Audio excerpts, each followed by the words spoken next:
How many of you have been to a concert, a Broadway show, a Vegas show? Most of you have.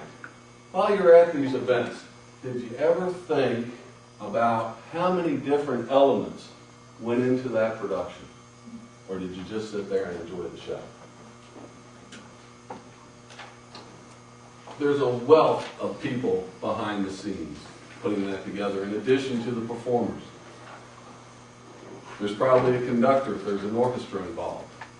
There's a stage manager responsible for lights, sound system. Somebody sold tickets to that show. Somebody helped with parking. Someone printed agendas and programs. Somebody helped with publicity.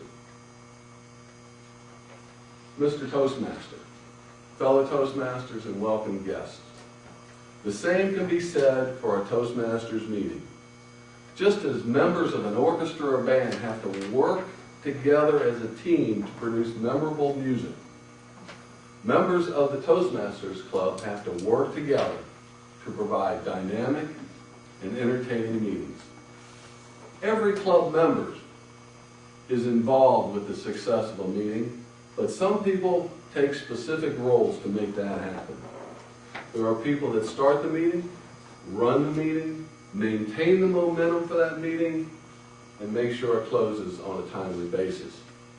Meeting participants fall into two categories: club officers and those who are assigned a specific role for the meeting.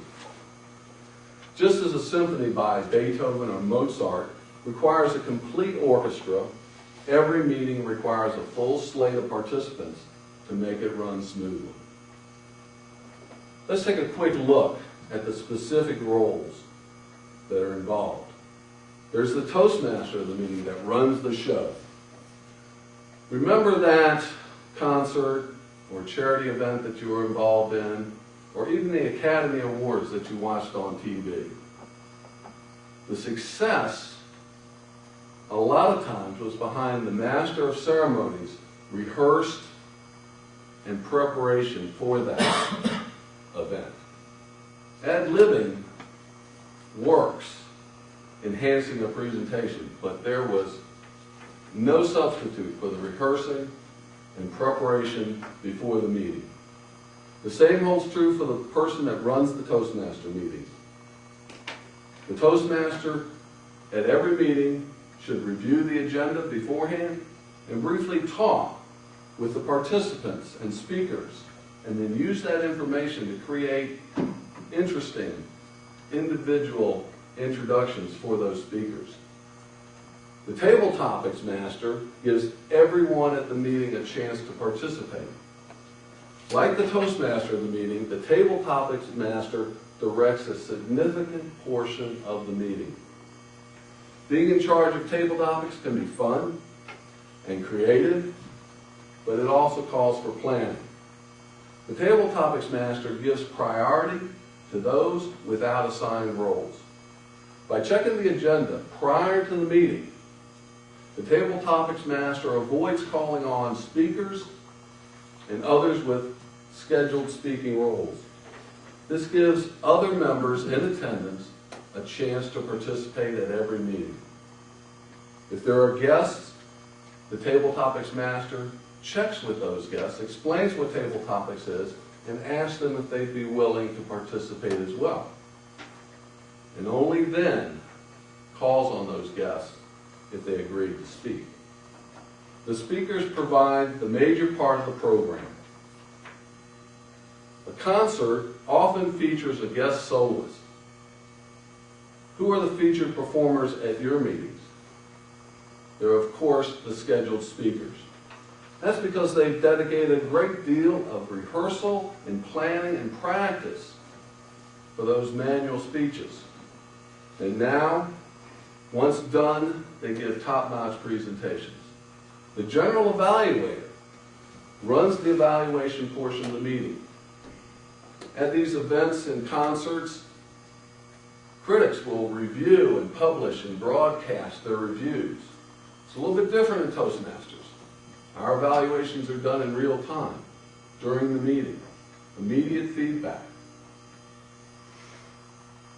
The general evaluator oversees this portion of the meeting by introducing the individual speech evaluators, calling for reports from the timer, the grammarian, and then giving an evaluation of the meeting itself.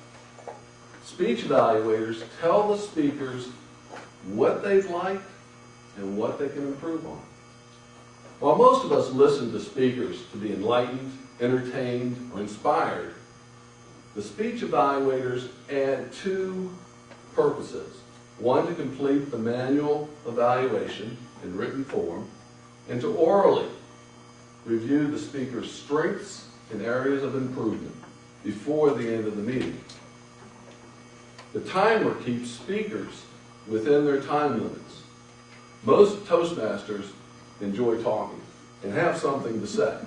The question is, can they do it during a specific period of time?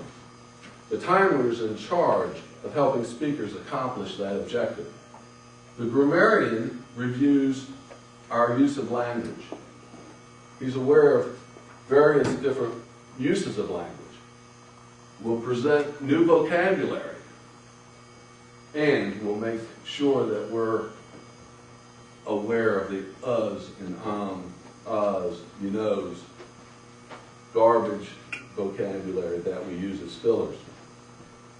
We also have roles to fill the meeting. We have a joke tip master to tell us a tasteful joke or anecdote. We have a ballot counter, tallying votes for best table topics, best speaker, and best evaluator. Recently, our club has employed video camera operator, let's keep it simple, to give us visual feedback, which I really loved being able to do the last speech that I gave.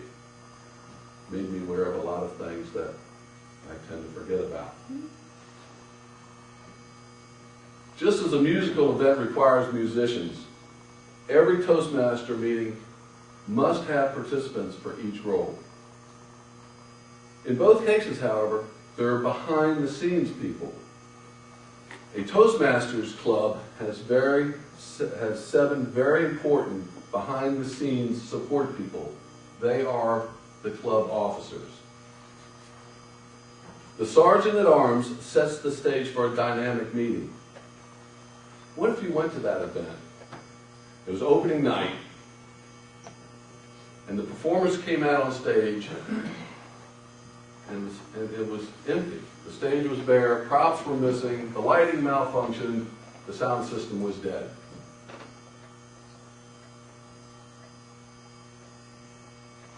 Well, setting the stage is very important, and that's the role of the Sergeant-at-Arms. Well before the beginning of the meeting, the Sergeant-at-Arms makes sure that the room is set up properly, that there's a lectern in place and a gavel. And even though it was late tonight, the light standard, my faux pas of the night, stopwatches, awards such as ribbons and so forth. The Sergeant-at-Arms greets all who attend. As people begin to arrive, the Sergeant-at-Arms makes sure the guests are met and introduced to other members. If people arrive late, the Sergeant-at-Arms takes the time to make sure they have a place to sit, and so the meeting can proceed without too much of an interruption. And after the meeting, the Sergeant-at-Arms is to be like a good Boy Scout and return the environment to its original state, or better, it can be. The President provides leadership and sets the tone for each meeting. The President is the only officer with a specific role responsibility. That is to open the meeting. The President consults with other officers regarding the agenda before the meeting. Asks the Secretary what business needs to be conducted. Verifies the possibility of member recognition with the Vice President of Education, and checks with the Vice President of Membership to confirm if there is any need to have an induction ceremony of new members. The President opens the club, makes